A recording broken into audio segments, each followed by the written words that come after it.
Well, we're back at it again with another Doom Patrol video, and this time it's part 3, the final part of the Decreator arc. So let's get started. When we last left off, the eye of the Decreator showed up, and things started just disappearing.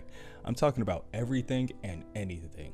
Words are disappearing from books, books are disappearing from bookshelves, shelves are disappearing from libraries, and so on. Even Kip's cigarettes are gone, and he's not too happy about it. But let's check in with Robotman, Mr. Steel. He's currently engaging with a couple of agents of the cult known as the Hoodmen. They have an uncanny ability to steal people's words from the tip of their tongue, and then they transform it into direct electricity. With Robotman incapacitated, the Hoodmen throw him in the back of a cart and transport him to the puppet theater. Now, for anyone new to this series, it is important to remember that Nirnheim, this once mythical city, can transport itself anywhere. A painting, a picture book, a comic panel, anywhere. At this point, however, the mythical city resides in a snow globe paperweight sitting inside the Doom Patrol manor. Now, back to the story. Kip is talking to Crazy Jane and Rebus into going to the cathedral that he sent Robotman to in order to see what they can do to slow down the end of the world. They are met with nothing else but the wound. Emilia Cuervo is no more and nowhere to be seen. It is just the wound. And now, emanating from the wound are the starving skins. The starving skins are hollowed out corpses holding giant forks with their bodies being held together by giant clothespins. These skins are looking for anything to satiate their emptiness and get ready to attack the remaining members of the Doom Patrol. The forces of the cult are quickly dealt with, but the world is running out of time quickly.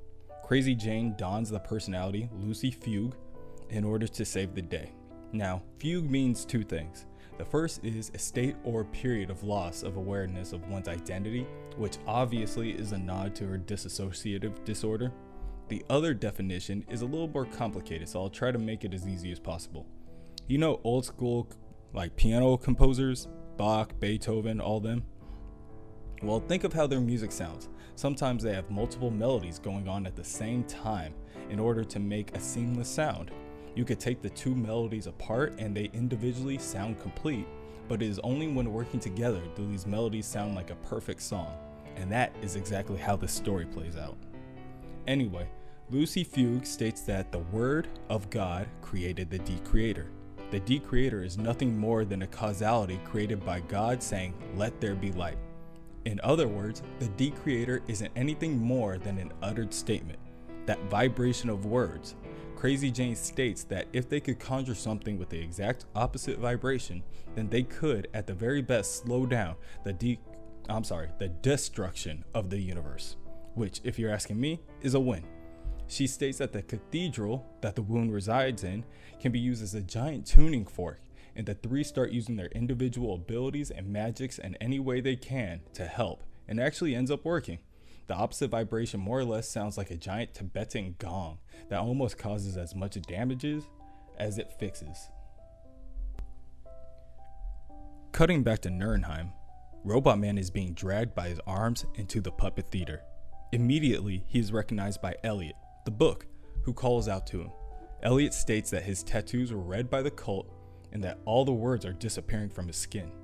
That's when he too is taken out of his cage and dragged alongside Robotman and is presented in front of the Masters, the Archeons of Nirnheim. These Archeons appear to be puppets that control other puppets, and when Robotman asked, what do they get out of all this? They say, nothing. They literally get nothing out of the destruction of the universe, which makes sense. If the universe is destroyed, then there will be nothing to give. At this moment, Robotman screams out, "No way." That is when he looks up and sees the bell tower in the church. He quickly scales the steps and pulls on the gigantic ropes for the bell and the gong sounds. This alerts the members of the Doom Patrol that are still in the manor, and Joshua grabs the snow globe and inspects it. He looks into it and he sees a city and a robot man. This is enough for him to make the quick decision to break open that snow globe. Robotman comes crashing out with Elliot, but so does the city. As it quickly grows in size, all the members of Doom Patrol try to come up with a plan as quickly as possible when it blinks out of existence. Apparently, what Crazy Jane did in tandem with what Robotman did slowed down the decreation a significant amount. The Decreator erases existence at random, and so the tandem fugue messed with the vibrations of the universe in a way that tricked the Decreator to decreating Nirnheim. That being said, things in the universe are still being destroyed. People, places, and things are still being erased, but now at a snail's pace. Kip even states that it's moving slow enough that it should not really be a problem in the near future, but some personal items like pens and cigarettes might still come up missing from time to time. So that's it.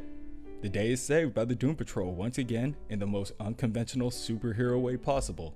Now that all that's done with, Calder states that he will get back to working on Robotman's body. The way he puts it, it could use some more refinement. So if you're ready to see what happens next to Robotman, click the subscribe button and I'll see you next Thursday.